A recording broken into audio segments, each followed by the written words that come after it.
Bharat Ratna doctor Bhimrao Ambedkar को कोटि कोटि नमन। ये कार्यक्रम डॉक्टर भीमराव अंबेडकर के जीवन पर आधारित है, जहां भारत की जनता के प्रति उनके योगदानों को पूरी सजगता से चित्रित और रेखांकित करने का प्रयास है। कार्यक्रम में दिखाई गई घटनाएं लब्ध पुस्तकों से ली गई हैं। इस कार्यक्रम के जरिए चैनल की ओर से एक विश्वसनीय, सजग और सकारात्मक प्रयास है कि डॉक्टर बाबा साहेब भीमराव अंबेडकर के जीवन की संघर्ष यात्रा एवं गौरव गाथा पूरे आदर के साथ घर घर पहुंचे और उनके योगदानों से सभी संपूर्णता में परिचित और आह्लादित हों।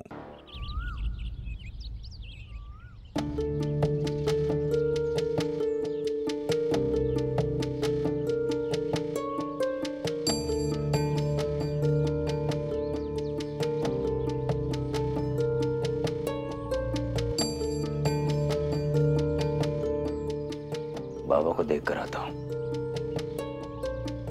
कि वो चादर के साथ है या चादर के बिना।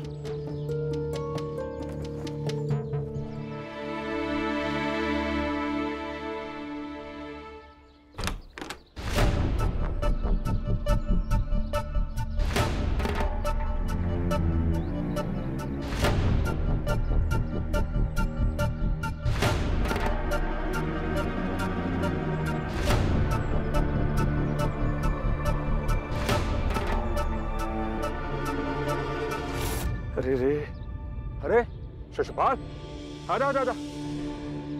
देख, तुझसे प्रेम साबित करने के लिए सारी रात ऐसी कड़कती ठंड में भी बिना चादर के बैठा रहा हूं मैं। हालत खराब हो गई मेरी। अब तो खुश?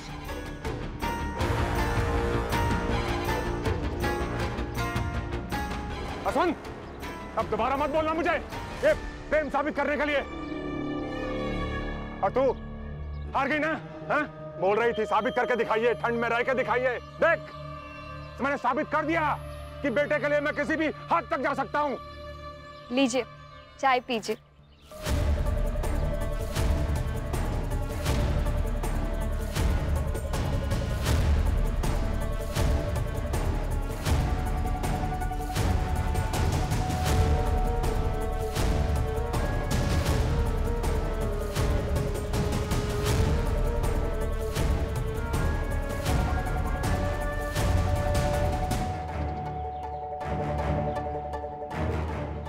अरे शिशुपाल, आजा आजा, मेरे पास बैठ, आजा।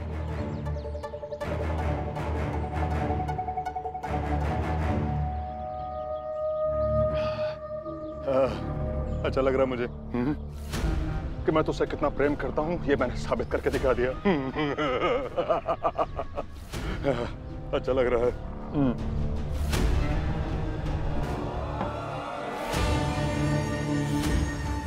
अब तू भी जाके सबको बोल सकता है कि तेरे पिता भी उस भीमराव की तरह प्रेम के लिए बड़े से बड़ा त्याग कर सकते हैं।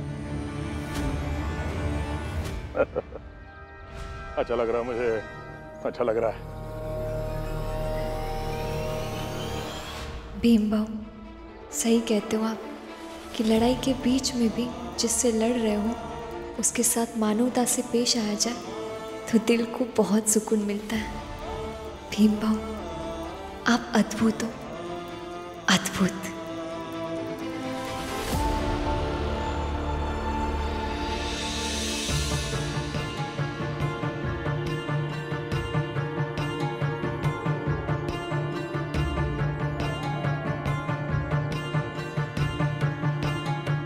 मिली क्या?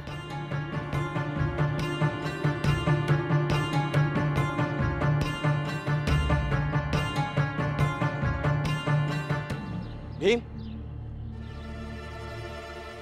चप्पल मिली क्या? नहीं। या तो करुणा दीदी ने चप्पल के छुपा दी होगी, तो कैसे मिलेगी? अरे सवेरे सवेरे झूठा इल्जाम लगाए से बचो। मतलब भीमराव, ये ठीक बात है का कि तुम्हारी जिंदगी में कुछ भी बुरा हो, कुछ भी मर्जी के खिलाफ हो, उनकी जिम्मेदार का जीजाबाई और करुणा होंगी? फुलिया ताई, आपको ऐसा नहीं लगता है कि सुबह सुबह दूसरों की जिंदगी में ऐसे घुस जाना ये अच्छा नहीं होता है? तुमसे मतलब? जैसे आपको इनसे मतलब है ना, वैसे ही मुझे भी इनसे मतलब है। और जब हम सब चाल वाले तुम्हारे भीमराव के करतूत के कारण जो समस्या उत्पन्न होता है, ओके झेलत हैं और ओकरे बाद भीमराव के ऊपर आरोप लगावत हैं, तब तो तुम्हें, तुमरे नंदू भैया, तुमरे नैके भैया पूरन, तुम्हारा लड़का दीपक, सब जने को मिर्ची लगत है, भयंकर बुरा लगत है। लेकिन जब ये लोग बिना कारण, बिना सबूत के जीजाबाई और करुणा को दोषी ठहरा रहे हैं, उन लोग को ये बात पता चली तो उन्हें बुरा नहीं लगेगा का?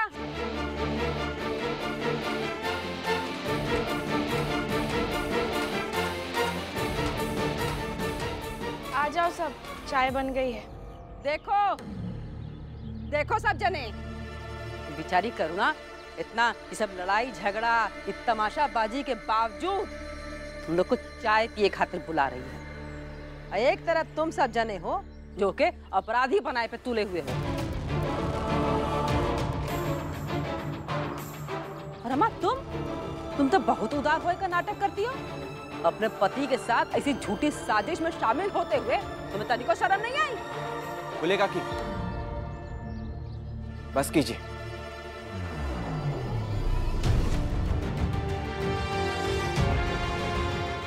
भीम, रमा, चलो चलकर चाय पी लो।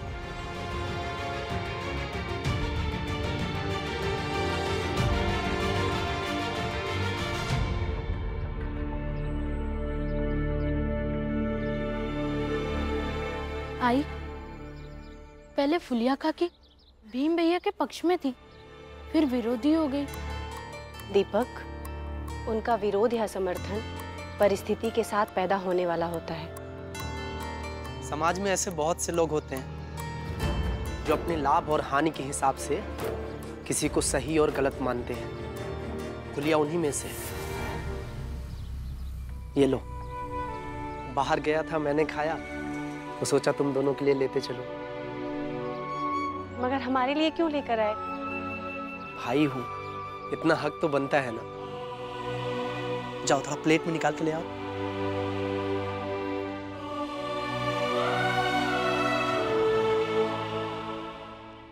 पूरन काका देखना, जब फुलिया काकी को भीम भैया की जरूरत होगी ना तो फिर से भीम भीम करने लगेंगी। और भीम भैया है ही ऐसे कि मदद भी कर देंगे। कई बार तो गुस्सा आता है कि भीम भैया का सब लोग इस्तेमाल कर लेते हैं और भीम भैया इस्तेमाल हो जाते हैं। और इस वजह से भीम भैया की कोई असल कीमत का अंदाजा नहीं लगा पाता है। अरे कीमत तो मत छोड़ो तुम, ये बताओ कि तुम्हारे स्कूल में खेल कूद कुछ होता है? होता है ना पूरन काका?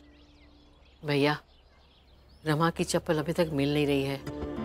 मुझे लगता है कि चाय पीकर हम लोग सब मिलकर ढूंढते हैं। रमा को आज भी काम पर जाना है ना, तो चप्पल के बिना कैसे जाएगी? ढूंढिए, वो घर में है ही नहीं, चप्पल तो मिलेगी कहाँ? ढूंढिए फिर भी।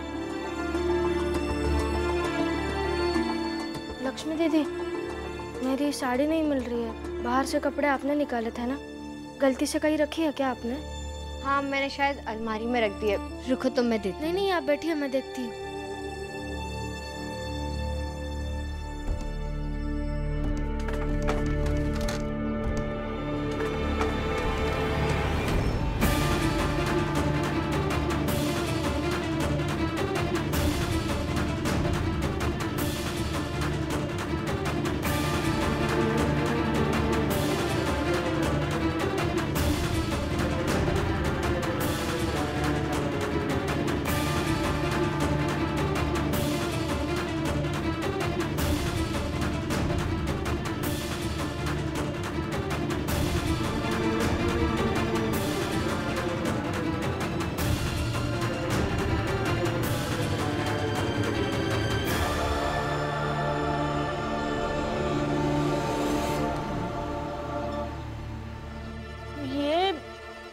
चप्पल डलिया में किसने रखी? जीजा भाई, जो लोग ढूंढ रहे हैं उन्होंने तो नहीं रखी होगी ना?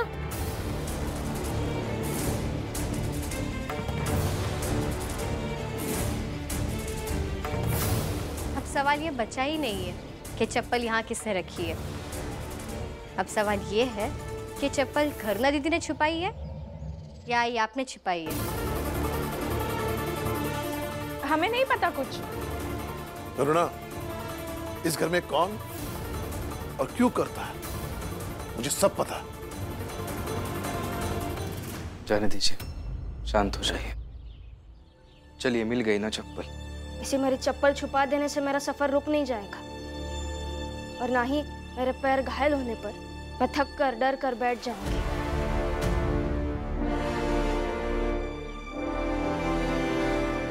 एक चादर ओढ़ा दोगी तो ये मत समझ लेना कि तुम्हारे लिए मेरा मन पिघल गया या कोई हमदर्दी जग गई। हमारी दुश्मनी जैसे थी वैसे ही है और वैसे ही रहेगी। ऐसे देखा जाए ना तो मेरी दुश्मनी तुझसे है भी नहीं, मेरी दुश्मनी तो उस भीमराव से है। अरे ये भीमराव जैसे छोटे लोग सालों से जैसे रहते आए हैं वैसे ही रहते तो हमें क्या दिक्कत थी। पर नहीं, इस भीमराव को तो नायक बनना है, हमारी बराबरी में खड़ा होना है। ये हम कभी होने नहीं देंगे। और तू उसका साथ दे रही है ना, इसलिए तू भी मेरी सबसे बड़ी दुश्मन हुई। इसलिए इस गलतफहमी में बिल्कुल मत रहना। ये कभी मत सोचना कि तेरी और मेरी दुश्मनी खत्म हो गई। नहीं, मैं ये सोच भी नहीं रही हूँ। और बाबा, आप भी निश्चिंत रहिए कि आपकी बहू आपसे, अपने समाज से अपने हिसाब से लड़ती रहेगी और साथ ही साथ बहू पत्नी होने के सारे कर्तव्य निभाएगी।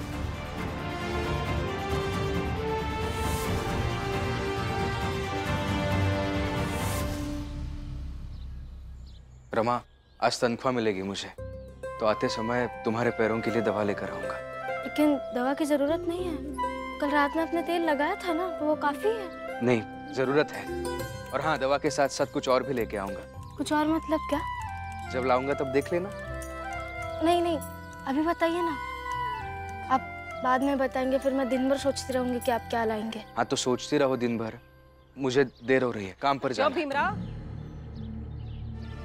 मिल गई ना चप्पल, और यह चप्पल के खातिर बेवजह चोर कहत रहे ना तुम जीजाबाई या करुणा को।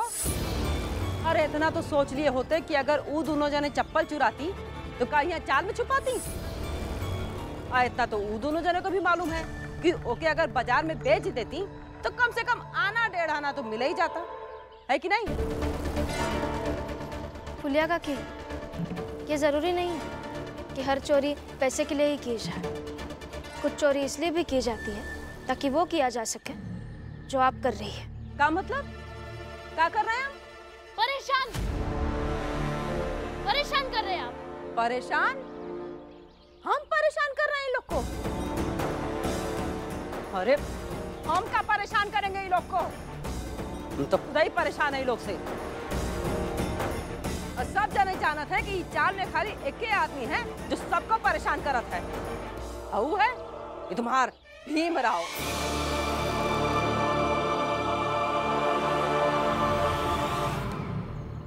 चलो रमा, काम पर।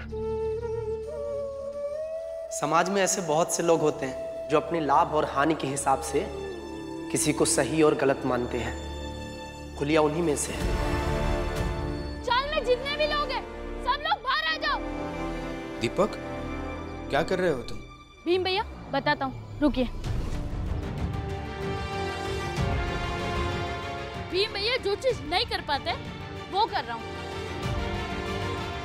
फुलिया काकी, जोकू काका के सर पर हाथ रखकर कसम खाइए, चाहे जो हो जाए, अब भीम भैया की मदद नहीं लेंगी।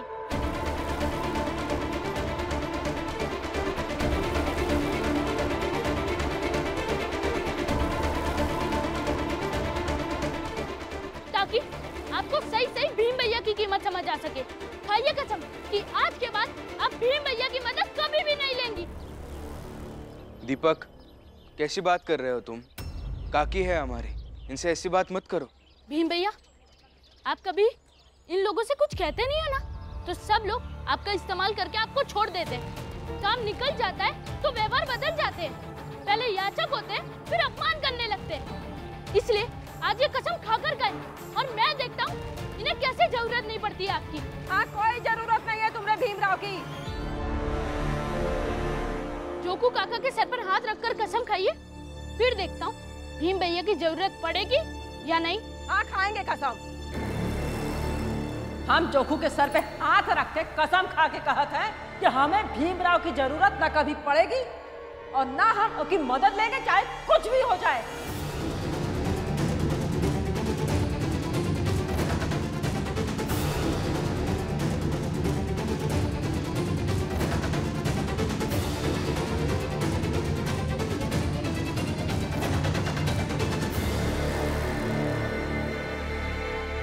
फुलिया काकी, आप ये सब क्यों कर रही हैं? ये करने की कोई आवश्यकता नहीं थी। आवश्यकता है भीम, और आप सब लोग भी ये बात याद रखिएगा कि फुलिया ताई ने क्या कहा है।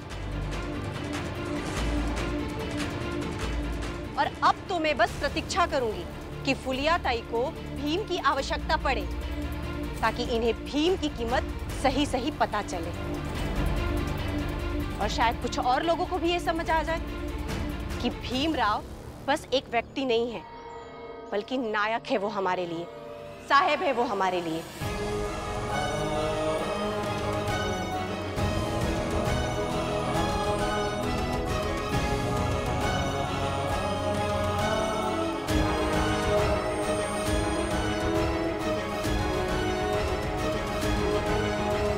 फुलिया काकी, आपको ये सब करने की सच में जरूरत नहीं थी। मैं आप सबका हूँ, हमेशा रहूंगा, हमेशा आप सबकी मदद करूंगा। आपने कभी भी आवाज दी, मैं दौड़ कर चला आऊंगा, आपके हिस्से की लड़ाई भी लड़ूंगा, आप सबके लिए हमेशा। कोई जरूरत नहीं है, ना हमरे लिए कोई लड़ाई लड़े की जरूरत है, ना हमरी मदद करने की कोई जरूरत है। अपन काम करे जा रहे हो ना, तो बस वही करो, अपन काम। मुझे अभी भी समझ में नहीं आ रहा है कि ये इतना तमाशा हुआ क्यों। दीपक, शोभा काकी, आपको भी इतना बोलने की जरूरत नहीं थी।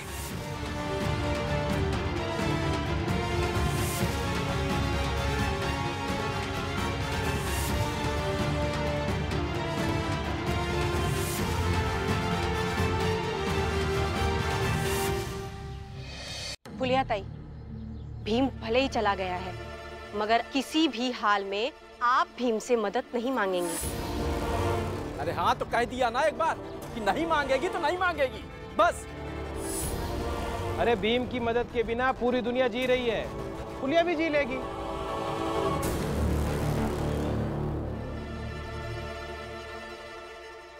वैसे सुना है भीमराव ने चौल को बचाने के लिए कुछ खेल वेल भी खेला था। हाँ, तो कौन सा पहाड़ तोड़ दिया भीमराव ने, हम सबने भी खेल खेला था। और हाँ पूरन भाऊ, तुम तो इस चौल के हो नहीं, तो फिर फालतू में मिर्ची तो लगाओ मत, समझे ना। अरे मनोहर भाऊ, मैं तो इसी चाल का हूँ। आपने सुना नहीं था शायद, शोभा के भाई की हैसियत से अब मैं यही रहूंगा। और मेरे मामा। हाँ तो रहो ना, कौन मना कर रहा है। कुछ दिन में खुद ही समझ में आ जाएंगे, भीम, रमा और बाकी के सब। हाँ तो समझते रहिए। पता नहीं क्यों सब लोग मेरे पति को समझना चाहते हैं। नहीं पसंद है तो ना पसंद करे ना, लेकिन आगे से मेरे पति के लिए कोई नकारात्मक बातें नहीं करेंगे आप। चलिए लक्ष्मी दीदी काम पर।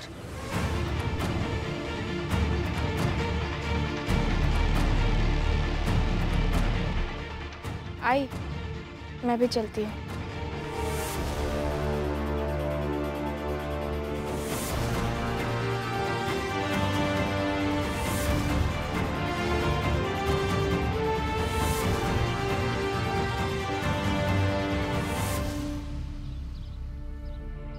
श्यामला, क्या हुआ कल रात में?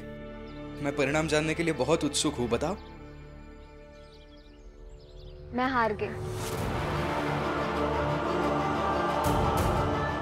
हार गए? मैंने ये हलवा बनाया था, तो सोचा आपको देती चलो। और ये रास्ता भी सुनसान है, हमें कोई देखेगा भी नहीं। लीजिए लीजिए। तुमने कहा मैं हार गई, लेकिन तुम्हारी इस हार में मुझे संतोष क्यों नजर आ रहा है? ऐसे मुस्कुरा क्यों रही हो? पूरी बात बताओ।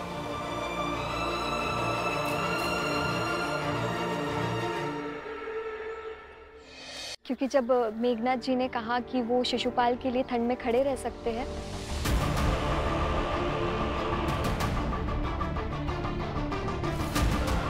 आपके लिए ये चादर लाई थी, मगर आप तो पहले से चादर ओढ़े।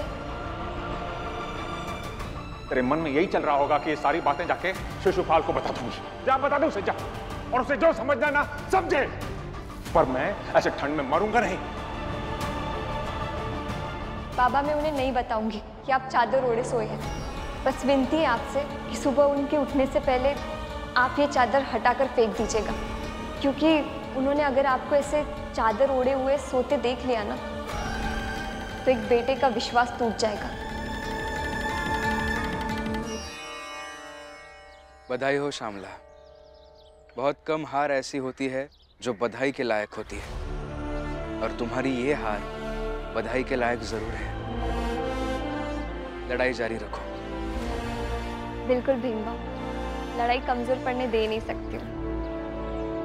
और हाँ, लौटते समय ये डिब्बा लौटा दीजिएगा, ताकि अगली बार आपके लिए और कुछ दे सकूं। हाँ ठीक है, चलती हूँ।